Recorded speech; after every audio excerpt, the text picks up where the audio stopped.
Good evening, people. Good evening. Good evening. Good evening. This is Spirit Journey. Welcome. Welcome. Today is Saturday, February 3, 2024, and the time is about 8:40 p.m. Rwanda time. Yeah, good old Rwanda time. I just want to share my thoughts of the day. Had a big day. And I just want to share my experiences and my thoughts about things that are happening here in good old Rwanda. Um, just like an update with everything. Many of you know I had three little dogs, and two of them passed away. Today's also is the 1 month anniversary of Lilac's burial. Lilac was my Shih Tzu. May she rest in peace. And my other little girl, she passed away 5 days after her. Her name was Lily, and may she rest in peace also. Um, and my little boy is in the hospital today. He's been there for about 5 days, and his condition, oh, brother. Um, Now, told me initially that I could even take him home, and my instincts are telling me no. I had taken him home before, but he was not healed. He has his GI tract. He when he goes poo poo, he it's a dark stool, and then as time goes on, it turns bloody, and that is a no no. I'm afraid for him. Um, he needs healing. Um, he was on medication for a couple of days, especially this new medication for his GI tract and some other things that he's on. And let's see, I was notified today that you can take him home if you want to, but I inquired about his GI tract, and that's pretty much the same. Um, now they did say he was eating, and he did a bowel movement, but it's still dark. Um, it's blood, it is stool, and I I told them my concerns because this is the fourth time that he's been to the hospital within 1 month, and I feel that going back and forth, to the house and then to the hospital, it's making him weaker and stressed for a little animal. My little dog, uh, he's a Pekingese, and he's always been mommy on, by mommy's side. Um, he was always, I've never been away long, from him or any of my dogs. And I think that the stress of my not being there is not making things better. And that's why I was very eager to bring him home those um, three other times because that dynamic. But he was getting weaker and weaker. And I saw the pattern, what my little girls went through. So I just wanted to prevent that. I just wanted to be on top of his health. So the plan is, I discussed with the doctor, the veterinarian. Um, we're going to keep him today and tomorrow, and for me to pick him up on Monday. And he'll go over his diet and all that. Um, I hope it works. I just feel that if he's not healed, whatever the problem is, like if you give like antibiotics, you give antibiotics, and if you don't get it all out, the opportunistic uh, pathogens would just come back with a vengeance. And I feel that's what's happening with him. He's never been sluggish. He's always been full of energy and all that. So the last 2 days that I had him at home, I saw that he wasn't walking. He was walking extremely slow, and then he started eating grass, and that is an indication, big time, that there's a problem. And that's when I raced him back to the hospital. Yeah, I feel that they're asking me to take him home, but he's not healed. So, any of you who have suggestions about, yes, my dogs. Okay, I'm in an exotic environment from New York City, apartment life, drinking filtered water, kibble, and sometimes food off of mommy's plate. Um, they lived a pretty good life. My girls were 14 and going on 14, and my little boy just turned 11. Yes, they're considered older dogs. Um, yeah, my doggies were, um, considered a pampered life. And then they were removed, I brought them over to Rwanda, which is in Africa, Central East Africa. And the place where they were staying, to my surprise and dismay, um, was not clean. And they caught a bacterial infection. They became anemic, in pain, and they died quickly. They arrived healthy. So it's really something, these opportunistic uh, pathogens or whatever, what it is, uh, took a hold of them. And again, if your body's not familiar with certain certain things that might be considered common to others, or even other animals, uh, you're gonna have a problem. So, yeah, if anybody um, has any suggestions, yeah, they're limited, doctor, technology wise here in Rwanda. Their diagnosis like and when they put the scope down your throat and your GI tract, they don't have that here, for at least for animals. Um, so I need to find out what I can do. I mean, when my dog was here, I cooked all their food, cooked my baby's food. I was sort of give them meat, boil the meat and add rice. And when he refused the meat that I gave him, that is not my little boy loves to eat.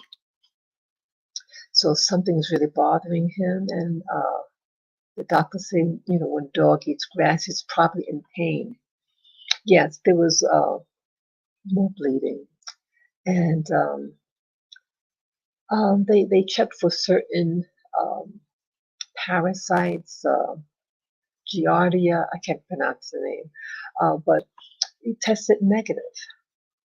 And again, it could be, who knows, the water. I told the doctor that my dogs do not drink tap water, but filtered or bottled water.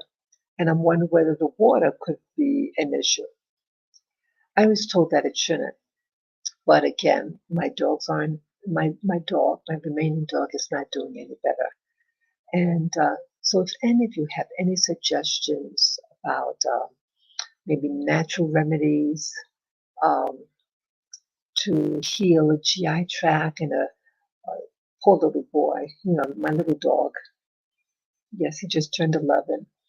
I got to do something, because I feel that the doctors are doing what they can do. At least this new facility, it's very, very clean, very sanitized. Um, but he didn't get healed. I need help. I need to find out what else I can do. He was getting a little exercise. He likes the great outdoors, but um, with the GI um, being the way it is, it was getting worse and worse. Uh, so yes, if anybody has any suggestions what I could do, um, or things to ask the doctor, please let me know. I know that I mean I know that you guys aren't veterinarians, whatever, but if any of you have had experience going to exotic countries with your pets, and then they had similar symptoms, GI upset, loss of appetite, blood in the stools. And yes, I heard about um, certain kibble, and I was told that I saw a video, and the kibble that I used to give them in America um, is now considered problematic. Yeah, there was a video I saw about a week ago, and it talked about certain symptoms that, like, that my dogs had, and they said it was about the kibble. Um, well, they're not on kibble now for several weeks. At least I haven't been giving them kibble. Um, I think that's a big possibility. But even if they stop taking the kibble, how long does it take to remove the side effects of this kibble? It's a good question. Yeah, your feedback I greatly appreciate. So the next thing I want to talk about, oh yes, you might notice the avatar. I don't know how to replace the avatar and put my picture or whatever in the center. Um, this is a different computer that I'm using, and I don't know how to put it in. So please forgive me for that. Let's see. So the next thing I want to talk about, yeah, I want to talk about some other things that has been happening here in Rwanda. Um, I live in a like a suburb, and you have, you know, the the contrast between the so-called rich and the poor. It is very striking, and I've been having more and more people, excuse me, more and more people ringing the bell where I live. You have women with children. You have children by themselves, and they're going in certain neighborhoods, and you're going to the place that I'm renting, and evidently they're asking for, um, I guess, like whether it be money or, I mean, I'm not the one that's actually talking to them. I have a person on the property, they're the groundskeeper, and they answer the bell and everything like that. They clean everything, and I just assume that's what's happening. And then they walk away, the people. And I want to be sensitive to people's needs. This is really, it's like I'm from a big city, New York City, and in America, in New York City, you have a lot of social programs. You have food programs for people who need food. You have government assistance in the form of welfare and food stamps. When you go outside of the U.S., you don't have things like that, evidently. Um, you have a lot of people here who, what it looks like is that you have people, servants, workers, who work inside these large homes, and to supplement, like they live in like an attachment to the main house, or something might be uh, uh, right next to the main house, and they live there, they work there, they cook in these other, locations, their own meal, what you call outdoor kitchens. And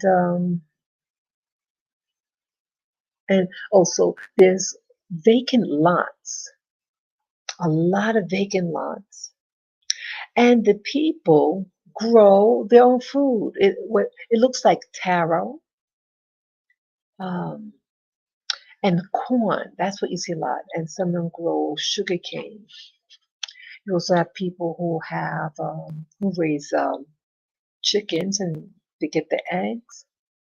It's fascinating to watch. You have people getting firewood and they carry it on the top of their head, young and old.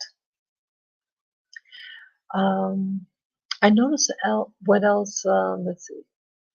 I noticed the women here that no makeup or even lipstick. I noticed that. So why they don't I mean I don't wear makeup either right now. But it's interesting when you come from a society in New York City, you have people who put on a lot of makeup. And here, when you go to other places, they may not have that. They dress very modestly here in Rwanda, the women, and even the men too. But the women wear skirts. The skirt could be right at the knee or to the ankles. Very simple. Many of them are laborers. I've been getting up very early in the morning to do my little walk. Yeah, I don't want to stop walking. I do need exercise. I'm trying to gain my strength back.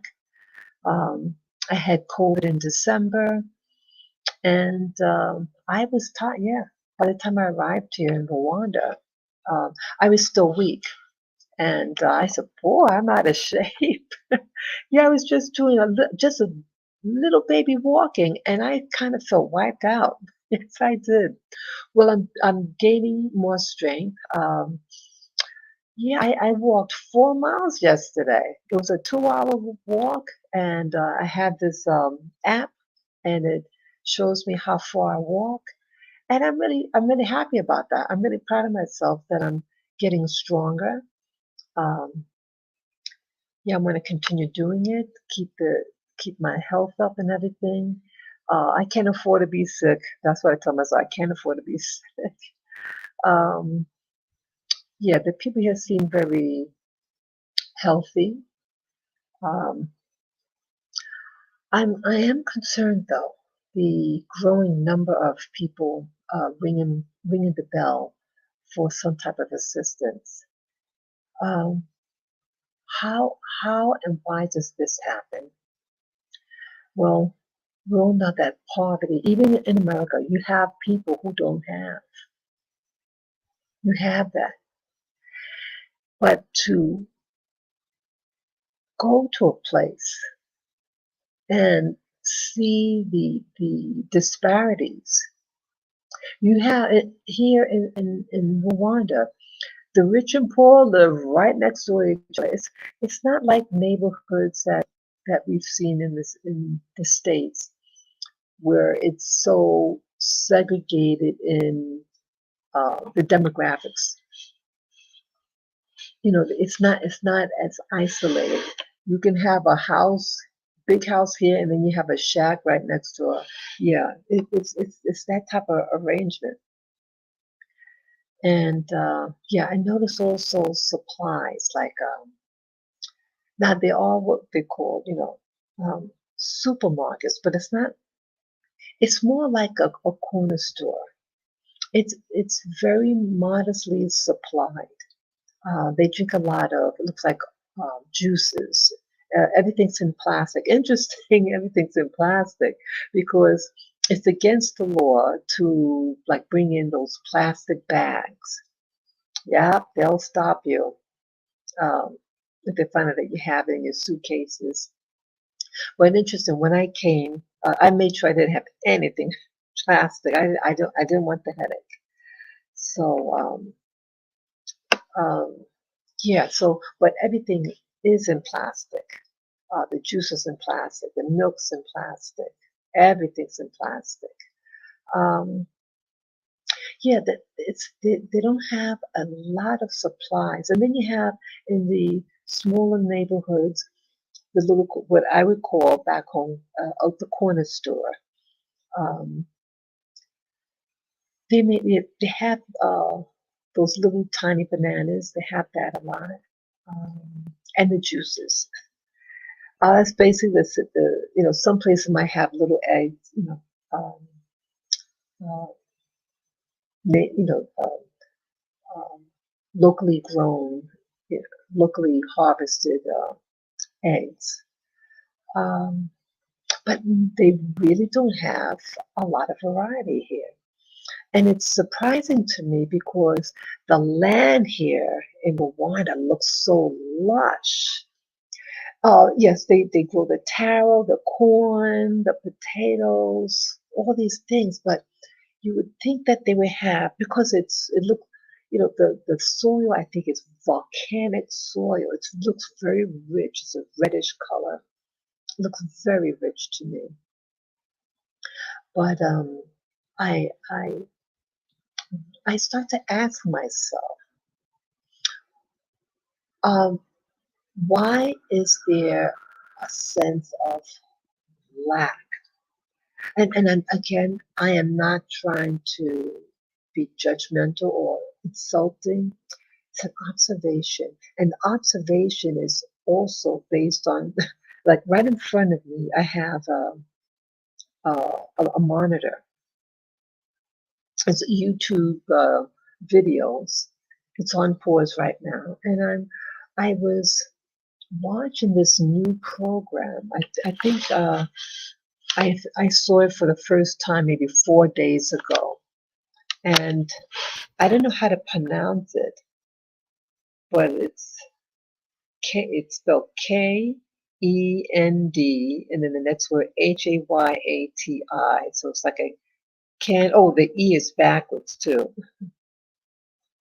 Kend Hayati, and that looks like the channel name. But then when you click on the video itself, they'll have another name to who uploaded the video. So it's a little confusing. But at least Canned Hayati, it's a channel.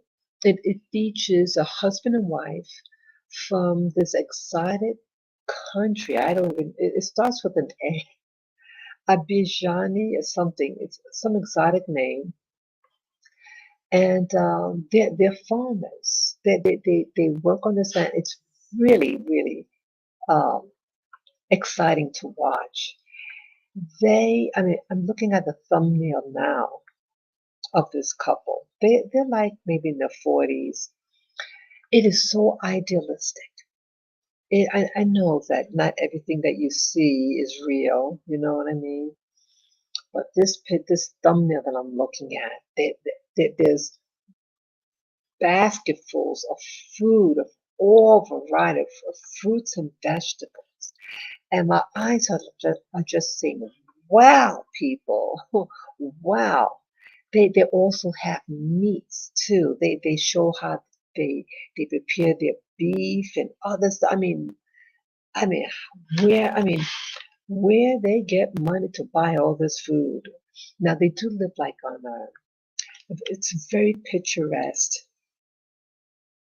Those trees and all, and they show them picking the fruits, the cherries off the tree. It's really exciting to watch, people. Really exciting.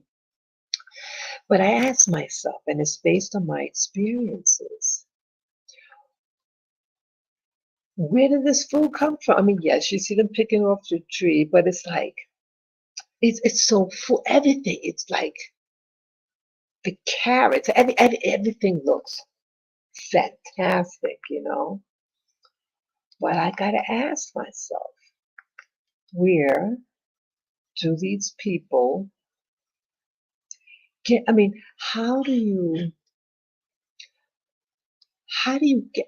I just don't understand it. I mean, um, yeah, I'm watching it now as we speak. I mean, it's so beautiful to watch. They're really into nature. The cinematography is fantastic. They do no talking. You just see them working. And you hear the birds in the background. It's very relaxing, people. So I I I question the things that I see because when I see this channel, I see abundance. They dress very, very humble.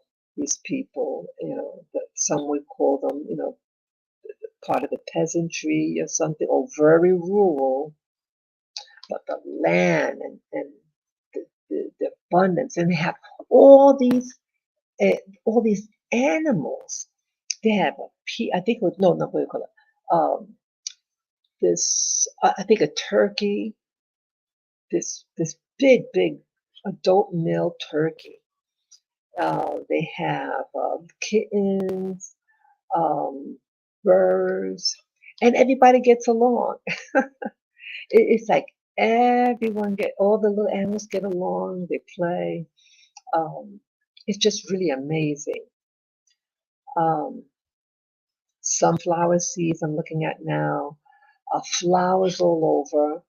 Uh, I wonder how do you live like this? So they have a cute little house, a wooden house, everything. They also show how to make furniture.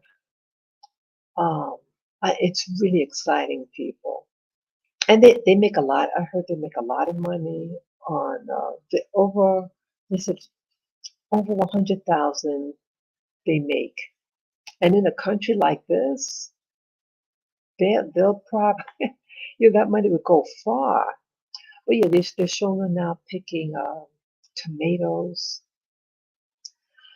I mean, it's really amazing. People, how is it that some people just thrive? They thrive, right? Now she's picking peppers, those skinny peppers. Oh, bell peppers too. They have. I like. I'm just fascinated how people now you have people. It's just like they have the Midas touch. Everything is just it's just abundance, abundant flowers. Um, then I've seen people who have farms or they've grown crops, and it looks sad. When I look at it, I do not see abundance. And I have to be honest about here, I don't see abundance. I don't see the spirit of abundance. And people might say, "Oh well, maybe they don't work as hard." Now, again, I have the video playing right now in front of me. It's on mute, and everything they touch, boy, that looks. I mean, everything is big. It looks fresh. How is it that some of us who work hard now, the people here, now I get up early to do my morning walk. There are people up at 6 o'clock and they're doing the chores outside. I personally see this. They're not lazy people. And like I had a plumber. He's like he works in the house. He does repairs. He knows a little what do you call it, electrical work. Um, now they now they work hard. They get up early. It's not a lot of work. Like he was telling me today, the person that that's working on the plumbing. Um, he was asking, hey, in America, do they need people that plumbers, people who do his type of work? I said, well, if you're good, you'll have a job. Yeah, he wanted to know, could one sustain themselves? I said, well, if you're good, and I say it like that because if you're not good, people are not going to call you back again. So yeah, so he's trying to say he wants more work. So what makes people? I mean, a lot of the things that I'm saying here is more rhetorical. It's more about um, thinking out loud and trying to understand why we have people You have people on a land that the soil looks rich. It's beautiful. And there are people begging and more begging. I didn't know that I was going I knew it wasn't a high-end, country, but you had some pretty areas. It's clean. The city is very clean, but like, you have a lot of people who don't have. And it's like, what makes some people have and others don't? And it's not about that they're lazy. You have people who work very diligently. They get up, they work. I would say my observation, part of the problem is, well, lack of resources. Let's say they want to do an occupation, you know, to get the tools of the trade. They don't have a lot of tools here, a lot of makeshift tools.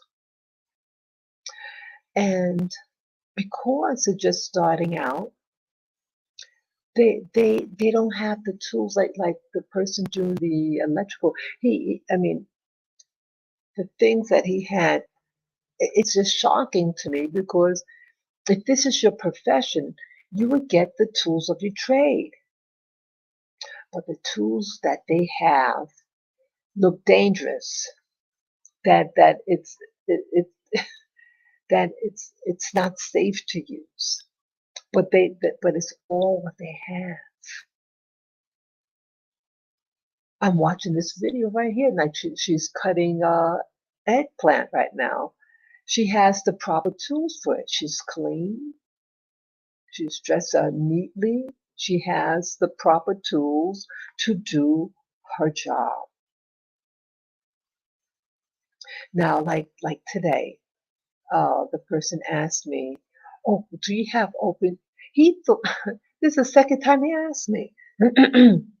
Now, even though he's a tiny guy, but his feet are bigger than mine still, but they're real wide. He has short feet, but they're extremely wide because they go barefooted a lot. Now, he's a hardworking guy, and he needed to climb up a ladder. Now, the ladder, boy, I wouldn't wish my worst enemy to use the ladder he had that was rusty, that was so dangerous. I said, oh my God, I hope he doesn't fall on this. It was really, but this is, and again, it wasn't even his ladder, but somebody else's ladder. So he doesn't even have his own ladder. And I think it's sad. You're in a profession, you should get the tools of your trade. But see, I think the people who are calling him are the people that live in the houses and not the peasantry. They probably just do their own repairs. The other people, who have the big houses, they have probably an office job or something like that, or in some type of profession. So they don't, so they hire people to do whatever. But still, you ask yourself about what makes some people abundant. Again, watching this lady in some exotic place. Okay, the other name for this channel, it's called, I have to press it, Country Life Vlog, has 11 million views. Yeah, they get a lot of views.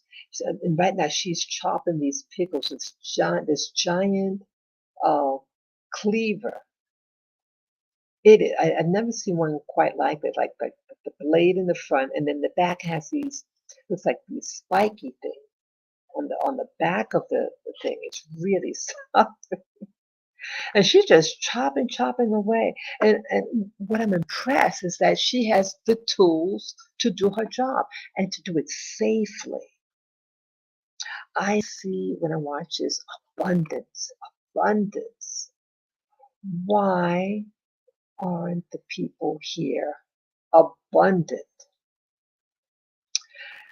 What else? Yeah, the people, many of the people, they could, probably build their houses. Like I showed a video a couple of days ago that I took of these men at work.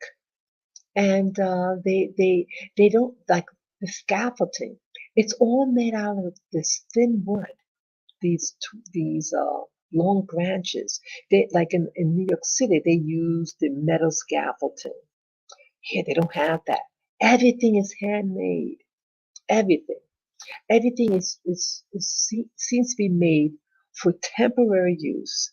It's not something that's to last a long time. And I thought that was very interesting. Um, yeah, they were up early and they were doing the work and they were working very well together. So again, what are the other reasons? What could be hindering the people here? And again, I'm not trying to sound bougie or judgmental. I'm observing, and I see things that don't make sense to me. I'm watching this program. This lady in some part of whether it's the Balkans area, wherever it is on that continent, um, abundance. And again, you can't always believe what you see, but what you see big people. They are not starving at all abundant carrots and onions and peppers. Well, it's just amazing to watch. I'm always amazed to look at food. I'm fascinated looking at food. And yes, I used to work in the food industry, but not for a long time. I went in for baking, but I'm attracted to when I see abundance in foods. It makes me feel more emotionally secure when I see this. And one country that reminds me of what I'm looking at now of the abundance is Morocco.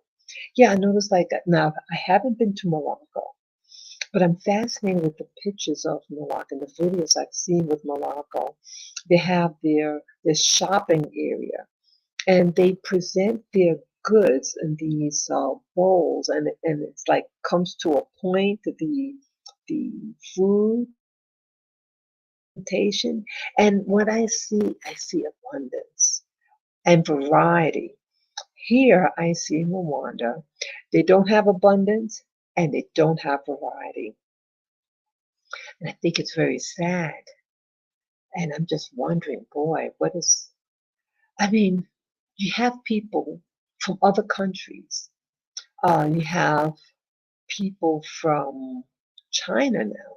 Yeah, China is making a big presence in Africa.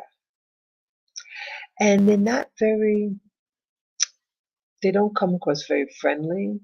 They don't want to social, the feel of it is that no, they don't want to deal with the locals. They're here for a reason. Many of them starting businesses, things like that. Um, why can't the people here do these businesses?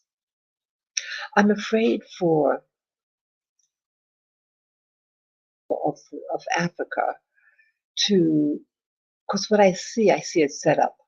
I see that you're going to have nations, very large nations, like a place like China or India, coming in small countries like Rwanda and buying and occupying things.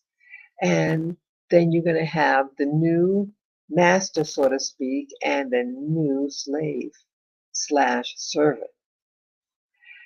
And I, it's like something you can see what's happening. And it's like the people, either they don't care, or maybe I shouldn't say they don't care, but maybe it's like, like what could they do? They can't change the situation. And you may have um, people who would even be willing to have to be very careful, like exploit this. You have individuals who are willing to sell their own out, so to speak, and because of money, say, hey, I'll sell you this land, and so that they're being short-sighted. Your most valuable commodity are your people. And you should be the one that be able to um, enjoy and you know, and benefit from your own people. I mean, that anybody share in the abundance, but to have someone, an outsider, to take from you, and you not thrive, but they're thriving. I don't know. Again, I'm still watching this video that's right in front of me. You should see it, people. It's something else. It's when I look at it, I say, I want that. I mean, again, uh, it's again, not everything you see is real, but they seem to be very informed about how to. Like right now, she's preparing. It looks like she's going to do fermenting of vegetables, and again, she has a big. She's working away, boy. It's a bit. I love seeing people working with their hands and like seem to know what they're doing. Yeah, yeah. I notice also here that you may have people doing, but they're not. They really don't know. They again they don't have the tools of their trade. Well, maybe might feel that they have the tools for this country. But in comparison, again, I'm not trying to, you know, we're all different. Every country's different, does things differently. But I don't know. I just don't know anymore. I question a land that's so rich, and you have poor people who have to have their children ring your bell, and who knows what they're asking. I was approached once. My little boy was with me. I was carrying him. This might have been week and a half ago, and yeah, it was almost dusk. It was starting to get dark outside, and saw a woman. She was a mommy, and her baby was tied to her backside. That's how they carry the babies here. We were both fascinated with each other. She was fascinated about because I had the little doggy in my arms, and she's curious about the dog. Yet this is not a society. Rwanda is not into dogs. Do you have people with dogs? Yes, but they're used as guard dogs. Yeah, the neighbor right across the street uh, has a lot. Others that have looks like a Rottweiler type. So yes, they do exist. Um, Tiny dogs, house dogs, not locals. You do have Europeans here, and they would have it. Like when I went to the veterinarian, who did you see? You see Europeans, and they bring in many of them move here. This was a colony um, of different nations and European nations. So those people, some of them still come here. Um, yeah, just looking at this. See, yeah, this program is really something. These people from this exotic country here that I'm looking on the channel. Yeah, it's called Azerbaijan. Azerbaijan. Yeah, that's the name. Azerbaijan. Wow, amazing. Yeah, they also show how to make a mud oven and things like. Yeah, people. This couple here is phenomenal in home life and doing. Yeah, it's like even in the United States, people are no longer doing for themselves. People are importing goods from cheap countries like China. Yep, they want you dependent and forget how to use your hands. People don't know how to do anything. Everything is disposable. And I think this is also another problem. Um, yeah, this is a problem in the United States, and it's going to be our downfall. Um, so again, with Rwanda, yes, people do for themselves because they have no choice, and it's a small country. Um, you have schools all over the place.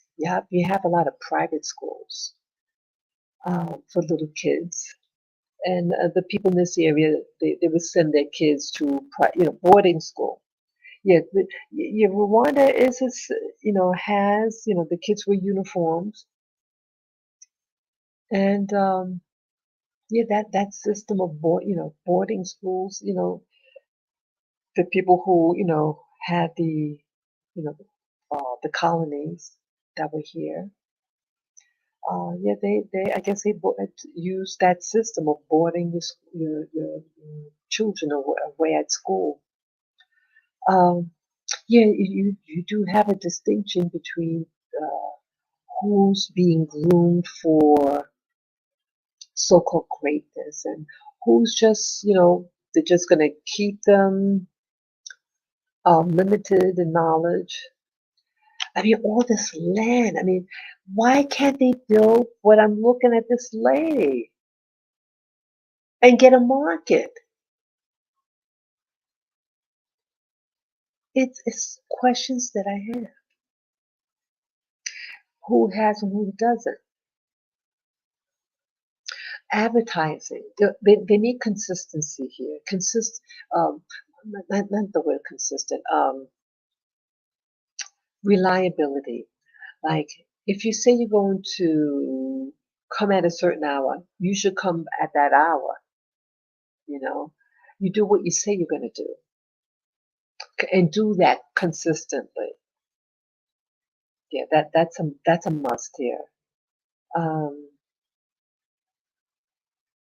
yeah, consistency and reliability. They need knowledge about how to. Again, you have now. In my opinion, like places all over the world, the indigenous society, you have the natural order of things on this planet. And the natural order, I feel, is to live in harmony with nature, to respect nature. You eat because you're hungry, not because you're bored. You do what you need to do to live. But then this thing called civilization, a foreign entity, in my opinion, took advantage of this dynamics of those who don't know and those who know and exploit what they know. And they made the indigenous culture a slave or servant to those others who live in what they call civilization. And I've said this before, civilization is really not your friend. They make you feel real comfortable. They say, hey, I have this technology, these tools that benefit you. But in the end, it enslaves you, those tools, those ways of doing things. It's to pull you away. It pulls you away from really how something is done, in my opinion.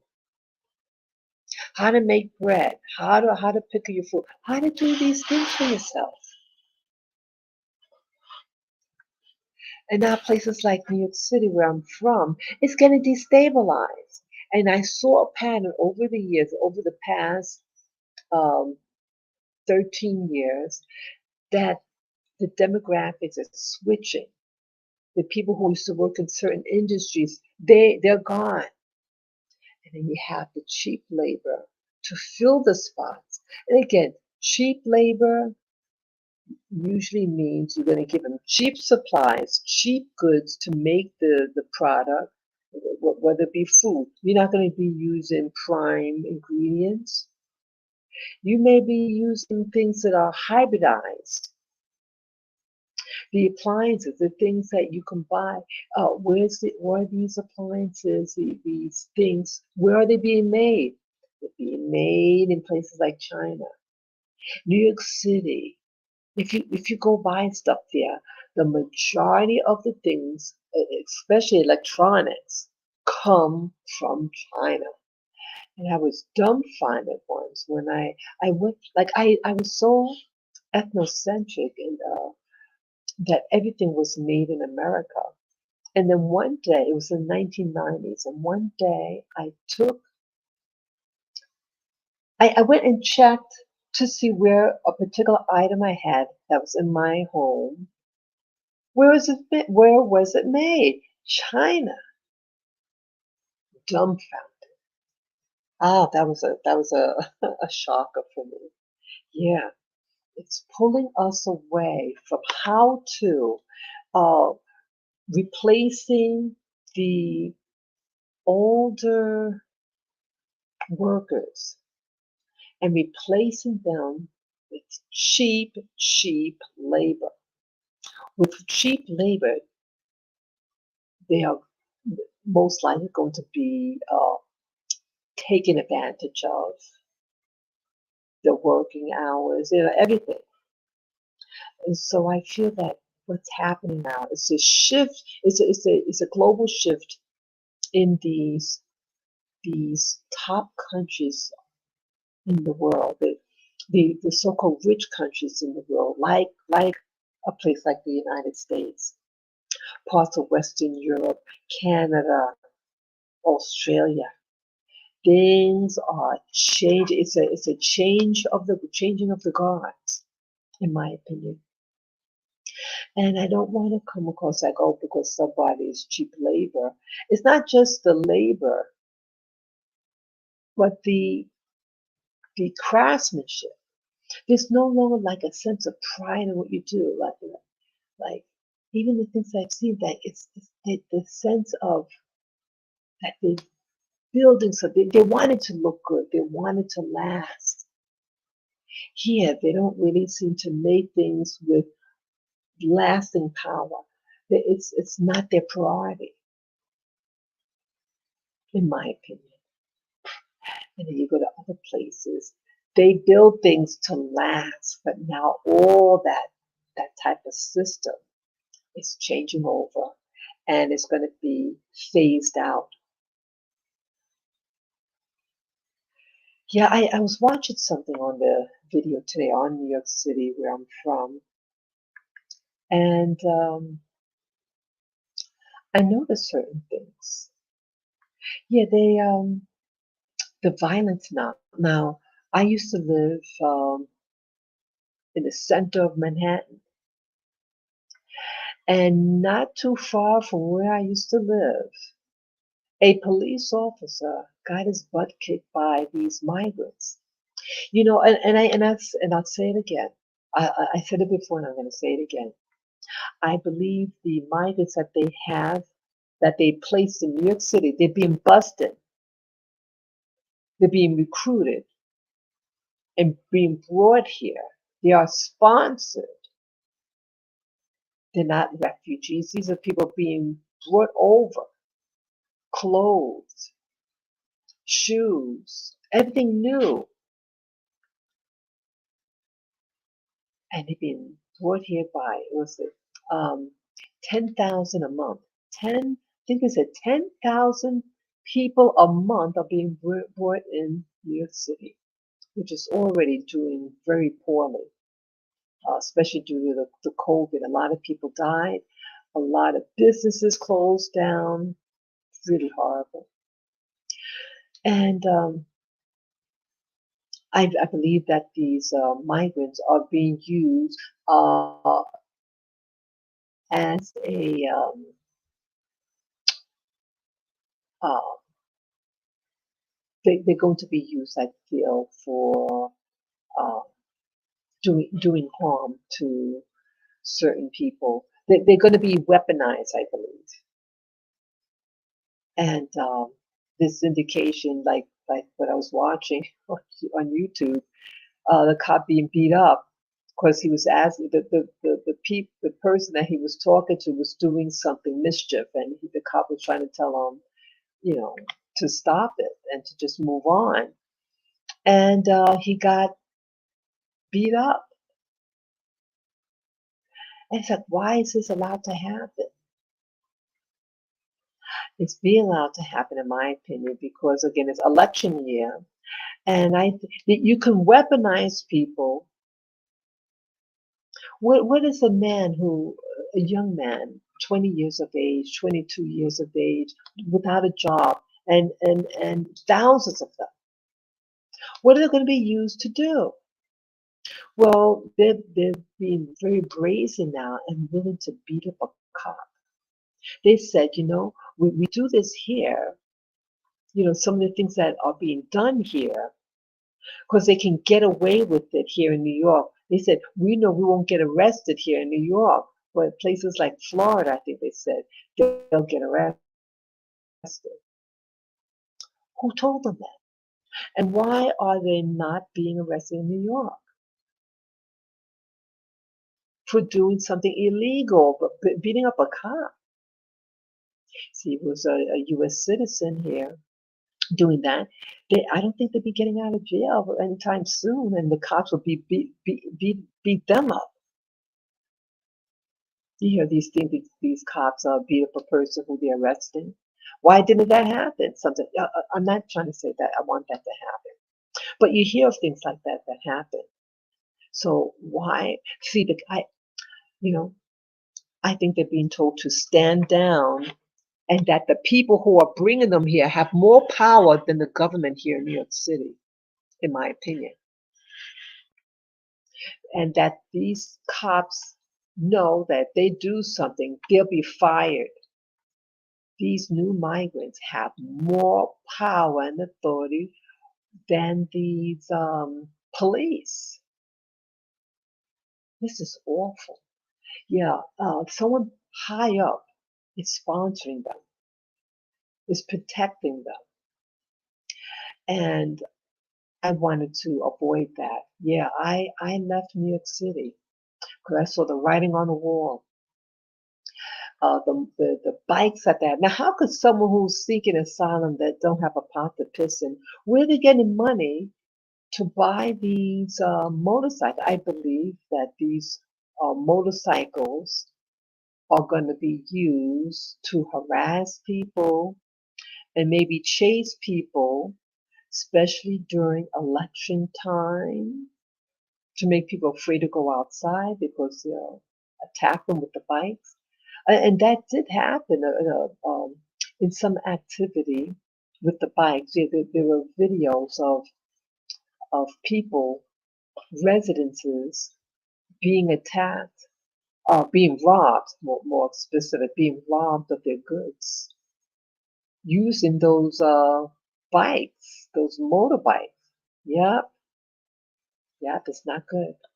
Yeah, all this is being done by design. It's to make people frightened and want to give up. I love the city that I'm from.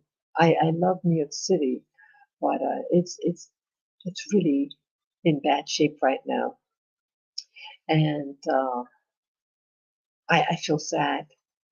I don't. I had to leave. I had to leave, and it cost me dearly. My leaving New York City and my thinking that I am leaving for a safer outcome. And here my baby, my little dogs died. Two of them, two of the three passed away, and one is being treated now. I feel very horrible. It's like I feel that I feel like I'm damned if I do and damned if I don't. Who would have ever thought something like this would happen? Yeah, I'm still in pain emotionally. I just feel dead inside. I believe all what's happening now, it's global. People are suffering, people are afraid, people are getting angry. People don't know how. So, yeah, these are the thoughts that I have. These are my thoughts. And again, I'm not saying these things to be mean spirited, just something that I don't understand certain things. Why we have people who can have beautiful farms, like this woman that I'm watching, this program. It is inspirational. Abundance, abundance, abundance. Why can't we have abundance here? The land looks rich, but no, um, you don't have manufacturing here. Major manufacturing. It's just not. It's not present. Not present. There is hope. I want to believe that there's hope for Rwanda. That there's hope for the planet. I want to have hope for even my life, my dog, my surviving dog. I want my dog, and I want to thrive in my new environment. Please pray for me in my situation. Please pray for my family back in the States, for their safety, my mother's safety. Yes, but I need prayer also. So I thank you. I don't know what else to say. Again, I just wanted to share what was on my mind, the conscience of the have and the have-nots, how to utilize your land, how do we get a harvest like these people that I'm watching here? It's phenomenal. I look at it, I would love to do something like this, knowing how, they're making pickles, fermented vegetables. They have clean water. I mean, I saw a video maybe 2 weeks ago, and it was someplace in sub-Saharan Africa, and it was hard for them to find water. And then they found water that was in this tree, and when she took it and put it in this bowl, the water was brown, and she drank it. She shared her water with. Oh my God, boy, I struggle understanding how something like that can occur. Today, brown water, can't find water. How do people find water? I, I just don't understand it. I don't know how to do farming. I don't know any of this stuff. But people, I think we better learn how to use our hands. Yeah, I better learn how to do something. Yeah. So people, I thank you for this opportunity for me to share. It makes me feel like, I don't know, it gives me an outlet to express myself. Um, yeah. Thank you so much for listening. And if any of you have any answers about how to treat my dog, how, different things, treatment plans for my dog. Yeah, I need my little dog. Yeah, it's the only thing I have left now. I came here with 3 healthy dogs, and 2 of them are gone. And today's the anniversary of Lilac's, when Lilac was buried. May she rest in peace. And my other little girl, Lily, 5 days from now will be 1 month since her passing. It is really hard, people. Yeah. So yes, hope. Just need to keep on encouraging myself. I came here to be a winner. to thrive and enjoy.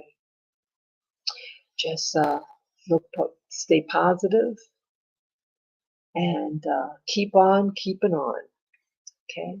I thank you again for listening. And yes, share your comments below and your suggestions about my situation. And yeah, definitely your thoughts about what makes someone have, another one not have, despite the fact that the land that they're living on is rich. The soil is rich. Okay. Take care and enjoy your day. See ya.